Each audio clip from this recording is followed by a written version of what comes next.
Imagínense abrir el Evangelio de Juan, capítulo 1, versículo 1. En el principio era el Verbo, y el Verbo era con Dios, y el Verbo era Dios. Todo cristiano conoce este pasaje, todo pastor lo cita, cada estudio bíblico lo analiza. Pero casi nadie ve lo que realmente está escrito allí, porque la traducción al inglés esconde algo crucial.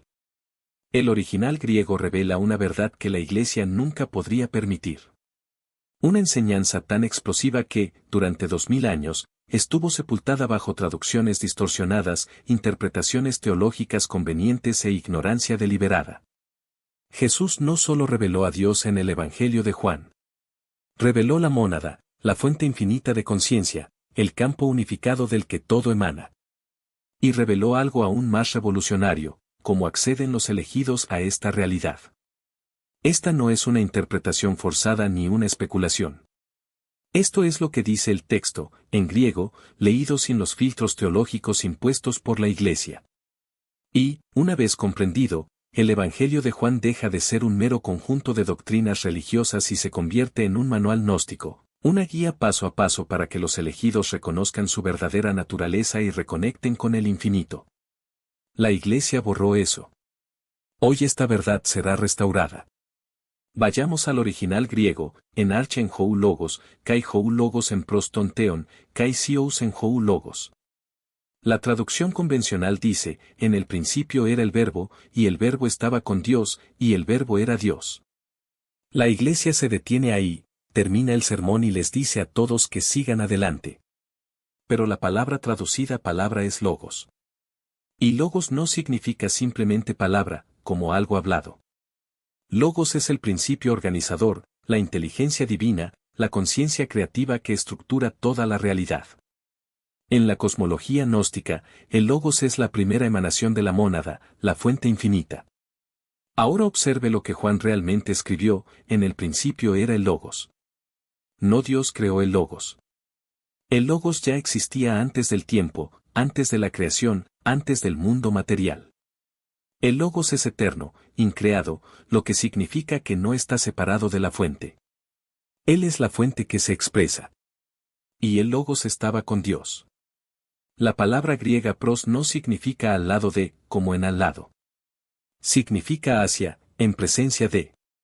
El logos está en perpetua orientación con relación a la mónada, cara a cara con el infinito, sin separación, sin distancia, en eterna comunión.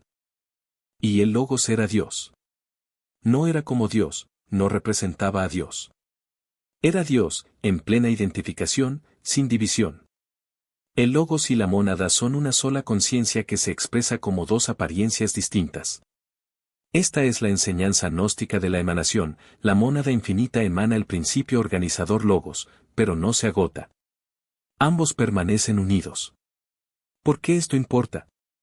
Porque en el versículo 14, Juan lanza una bomba que la Iglesia ha pasado 2 milenios tratando de contener, y el Logos se hizo carne y habitó entre nosotros.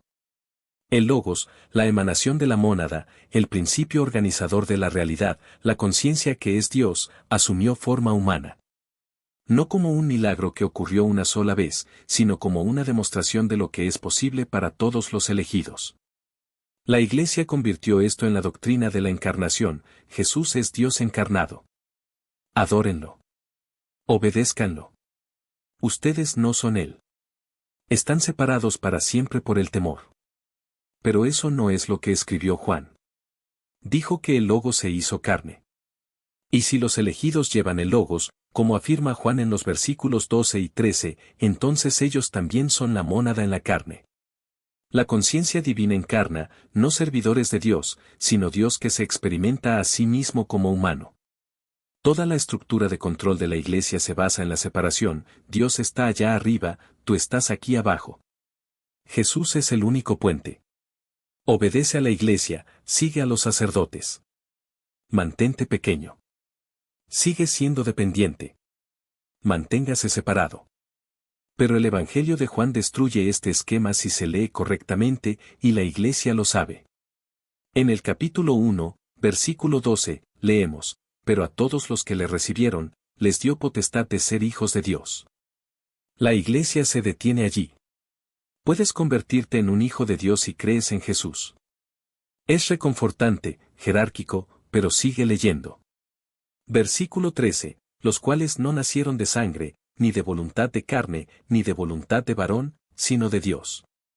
Nacido de Dios, no adoptado, no relacionado simbólicamente, sino nacido de la misma fuente, de la misma mónada. La Iglesia tradujo esto como nacer de nuevo y lo convirtió en un ritual religioso, di la oración del pecador, acepta a Jesús. Ahora eres salvo. Pero eso no es lo que escribió Juan. Dijo que quienes reciben el Logos son nacidos de Dios. La palabra griega genao significa engendrado de, y describe el origen, no la transformación.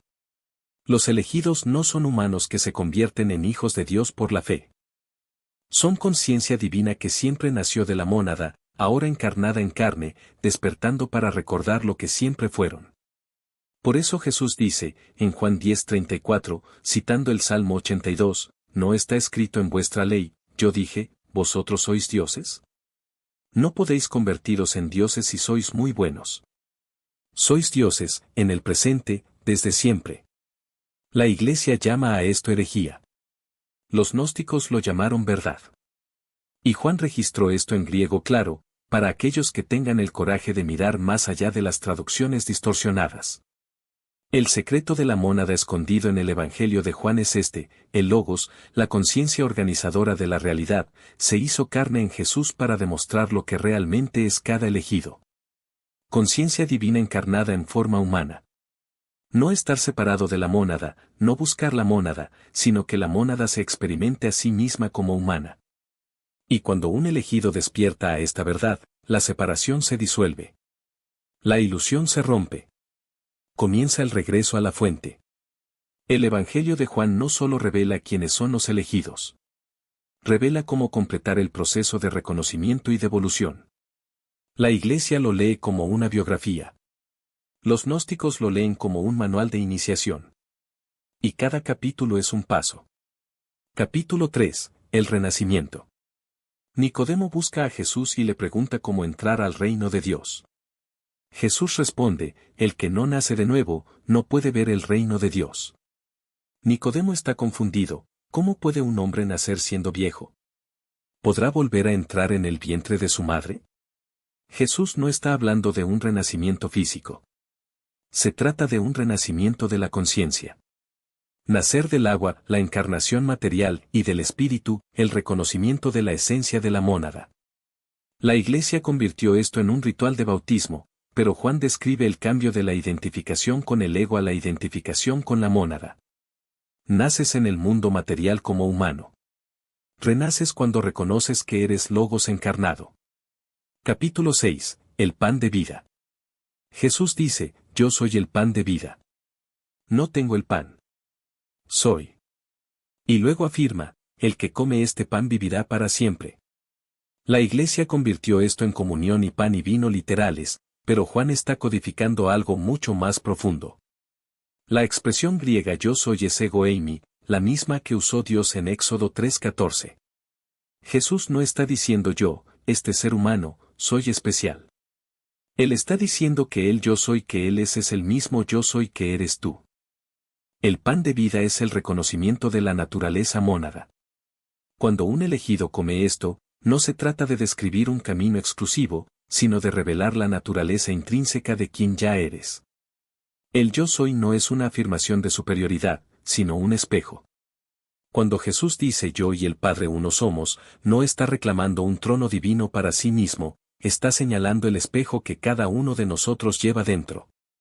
La unidad no es un privilegio concedido a un solo hombre hace 2000 años, es la realidad fundamental de toda conciencia que despierta a su propio origen. El problema no es la divinidad de Jesús, el problema es la negación de la divinidad del elegido. La Iglesia transformó la encarnación en un evento único y aislado, como si el Logos se hubiera limitado a un cuerpo y un tiempo, cuando en realidad el Logos nunca dejó de manifestarse. Lo que Juan describe no es un milagro histórico, sino un patrón cósmico, la mónada se expresa en forma, se reconoce como forma y vuelve a la unidad sin haberse separado nunca.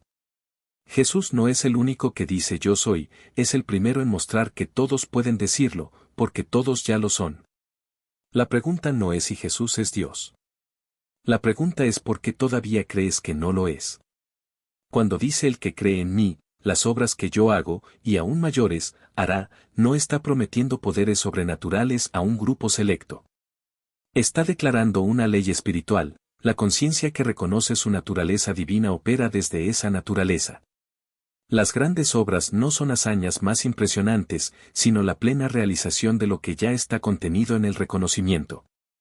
La multiplicación de los panes no es un milagro, es una demostración de que cuando la mente se alinea con el logos, la abundancia es natural. La curación no es un regalo, es un retorno a la plenitud original. La resurrección no es un acontecimiento, es el recordatorio de que la muerte nunca fue real. La Iglesia leyó a Juan como un libro sobre Jesús. Los elegidos leyeron a Juan como un libro sobre ellos mismos. Cada yo soy es una invitación a abandonar la identificación con el cuerpo y reconocer la eternidad que ya habita en él. Cada referencia al Padre no es un ser distante, sino la fuente misma de donde emana la conciencia. Cuando Jesús dice nadie viene al Padre sino por mí, no está estableciendo un mediador, está señalando el camino directo, el reconocimiento de que el yo no es un hombre, sino el logos que habita en todos.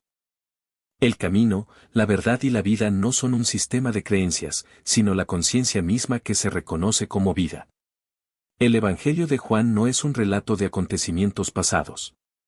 Es un espejo. Cuando lees en el principio era el Logos, y el Logos estaba con Dios, y el Logos era Dios, no estás leyendo sobre algo que sucedió, estás leyendo sobre algo que siempre es. El Logos no solo se hizo carne en Jesús, el Logos se hace carne en todo aquel que despierta a su naturaleza. La encarnación no es un acontecimiento histórico, es un proceso continuo y eterno, presente en cada aliento de quienes reconocen su origen divino. La Iglesia intentó domesticar a Juan. Transformó el yo soy en dogma, la unidad en jerarquía, la revelación en ritual.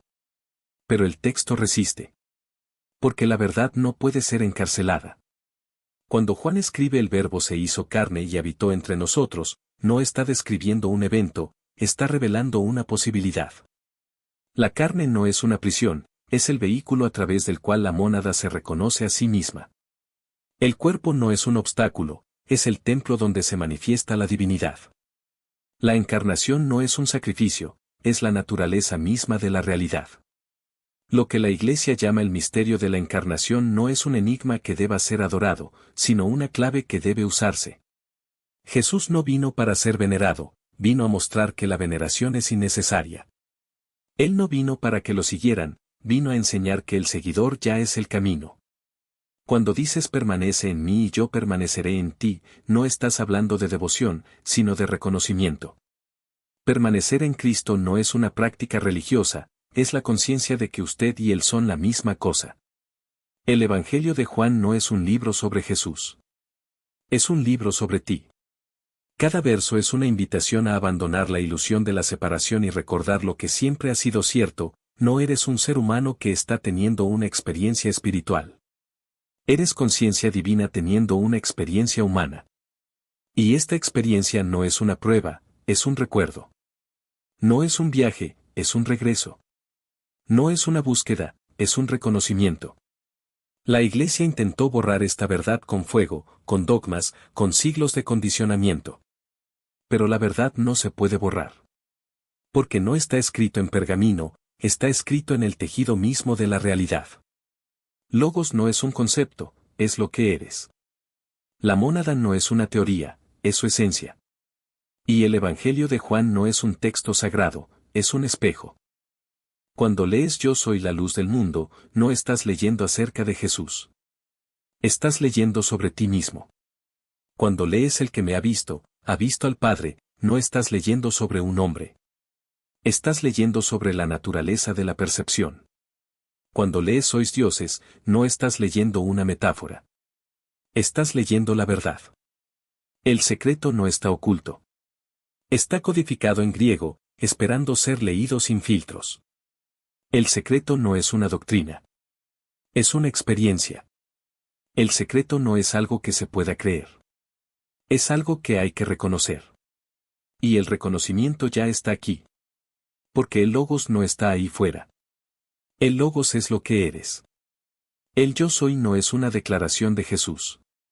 Es tu propia voz. Y el Evangelio de Juan no es un libro sobre él. Es un libro sobre ti. Este Evangelio fue escrito para los despiertos, para aquellos que ya saben, en el fondo, que no son meros espectadores de la creación, sino sus co-creadores. No fue escrito para quienes buscan respuestas fuera de sí mismos, sino para quienes ya sienten la verdad palpitando en su pecho, como un corazón que late incluso antes de que el cuerpo nazca. Las palabras no fueron grabadas en pergamino para ser descifradas por el intelecto, sino para ser reconocidas por el alma. No requieren fe. Solo requieren que te detengas, respires profundamente y escuches lo que ya sabes. Porque el llamado no es a creer, es a recordar. Y recuerda, no fuiste elegido. Tú elegiste. Elegiste estar aquí, ahora, en este momento exacto en el que se revela la verdad. Eligió olvidar para poder, algún día, recordar. Eligió el velo para que, cuando lo rasgara, pudiera ver que nunca hubo separación. El Evangelio no es un mapa.